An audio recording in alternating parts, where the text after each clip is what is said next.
Најпрво сакам да кажам дека изборот на председател на Основниот суд Скопје 1 Скопје, Кривичниот суд во Скопје, конечно се случи и со самото тоа сметам дека не сме веќе да постојат оправдувања, ниту пак да постојат некакви алибија, доколку состојбите во тој суд не се поправат.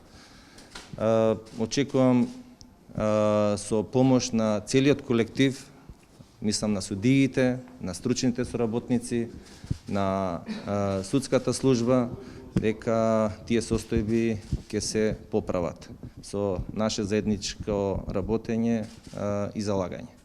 Кога може да се очекува годишен распоред? Затоа да кажам, односно тоа ќе има ли понатаму скандалозни, односно распореди на кои што ќе реагираат најголем дел од судиите ќе бидат незадоволни и како планирате да ги смирите тензиите и нарушените меѓучовечки односи, дали понатаму ќе има ваши наши судии? Вака, значи, најпрво е потребно да се направи анализа, да видиме што било сработено во минатиот период. Ќе разговарам со сите суди и поединечно и општо. Ќе разговарам секако и со службениците, со стручните соработници. Како што реков, промени сигурно ќе има преструктурирања, меѓутоа се надевам дека овој пат тоа ќе биде на општо задоволство и верувам дека нема да има незадоволни. Ќе видиме, нели, што ќе донесе времето, откако ќе се направат анализите, откако ќе се направат новите распореди, ќе ги видиме и реакциите. Секако инстант, односно итни некои си прераспоредувања нема да се случат, освен по исклучок, нели, доколку тоа е потребно да се интервенира веднаш, моментално, за некои оддели кои што не трпат одлагање, инаку годишниот распоред се знае доаѓа, нели, со крајот на годината, така да освен тие, како што реков, некои евентуални итни интервенции, поголеми промени нема да има. Но сега ќе се оценат сите обвиненија, ќе се дооценат и Атисот ќе ги врти судиите што се од прошлиот распоред, кои што се само подобни судии. Дали вие ќе се согласите со тоа? Ќе правите ли внатрешна анализа лично вие како нов човек таму? Може.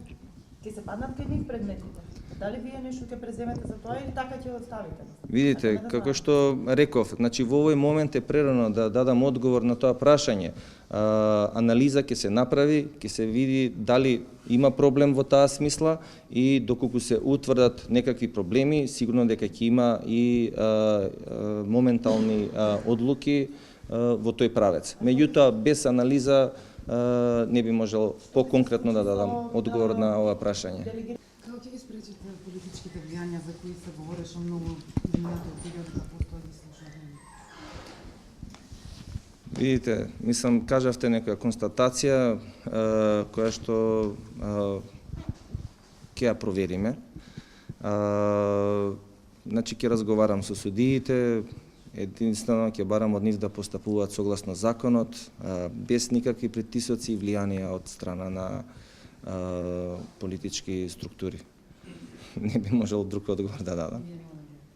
Молим? И вие нема да дозволите да? Апсолутно, апсолутно.